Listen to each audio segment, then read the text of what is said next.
കുടുംബ കോടതി വിഷയങ്ങളുമായി ബന്ധപ്പെട്ട് വരുന്ന പുതിയൊരു വീഡിയോയിലേക്ക് എല്ലാവർക്കും സ്വാഗതം. വീഡിയോ കാണുന്ന ആർക്കെങ്കിലും കുടുംബ കോടതി വിഷയങ്ങളുമായി ബന്ധപ്പെട്ട് എന്തെങ്കിലും സംശയങ്ങളുണ്ടെങ്കിൽ കോൺടാക്ട് ചെയ്യാം. WhatsApp number +91 79 94 97 14 19.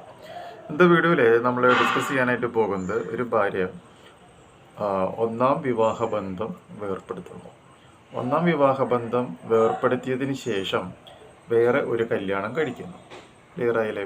അങ്ങനെ രണ്ടാമത് ഒരു വ്യക്തിയെ കല്യാണം കഴിച്ചതിന് ശേഷം BNSS 144 അല്ലെങ്കിൽ CRPC 125 പ്രകാരം മുൻ ഭർത്താവിൻ്റെ കയ്യിൽ നിന്ന് മെയിൻ്റനൻസ് മേടിക്കുവാനായിട്ട് ഫാമിലി കോടതിയിൽ ഒരു കേസ് കൊടുത്താൽ ആ കേസ് നിലനിൽക്കുമോ ഇല്ലയോ എന്നുള്ളതാണ് നമ്മുടെ ചോദ്യം.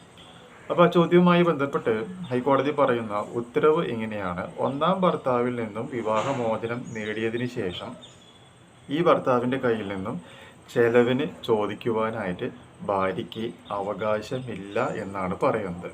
കാരണം രണ്ടാം വിവാഹം കഴിച്ചതിന് ശേഷം രണ്ടാം വിവാഹം കഴിച്ച വ്യക്തിയിൽ നിന്നും മാത്രമാണ് ചെലവിന് മേടിക്കുവാനായിട്ട് ഭാര്യയ്ക്ക് അവകാശമുള്ളൂ എന്നാണ് കോടതി വളരെ ക്ലിയർ കട്ടായിട്ട് പറഞ്ഞ് വെച്ചിട്ടുള്ളത്. ഇനി അതിനൊപ്പം തന്നെ മറ്റൊരു പോയിന്റും കൂടി പറയുന്നുണ്ട്. ഒന്നാം വിവാഹബന്ധം വേർപ്പെടുത്താതെ രണ്ടാമത് ഒരാൾ കല്യാണം കഴിക്കുകയാണ് എന്ന് വിചാരിക്കുക. അങ്ങനെ കല്യാണം കഴിക്കുകയാണ് എന്നുണ്ടെങ്കിൽ രണ്ടാമത്തെ ഭർത്താവ് ഒരു കാരണവശാലും ഭാര്യയ്ക്ക് എന്ത് കൊടുക്കേണ്ട ആവശ്യമില്ല, ചെലവിന് പണം കൊടുക്കേണ്ട ആവശ്യമില്ല എന്നും കൂടി ഇതിൻ്റെ ഒപ്പം പറഞ്ഞ് വെച്ചിട്ടുണ്ട്. ക്ലിയർ ആയില്ലേ? സോ ഈ ഒരു ഇൻഫോർമേഷൻ നിങ്ങൾക്ക് യൂസ്ഫുൾ ആയിട്ടുണ്ടെങ്കിൽ തീർച്ചയായും നമ്മുടെ ചാനലൊക്കെ ഒന്ന് സബ്സ്ക്രൈബ് ചെയ്യുക. തൊട്ടടുത്ത് കാണുന്ന ആ ബെൽ ബട്ടണും എനേബിൾ ചെയ്യുക. പുതിയൊരു വീഡിയോ ആയിട്ട് വീണ്ടും കാണാം. ബൈ.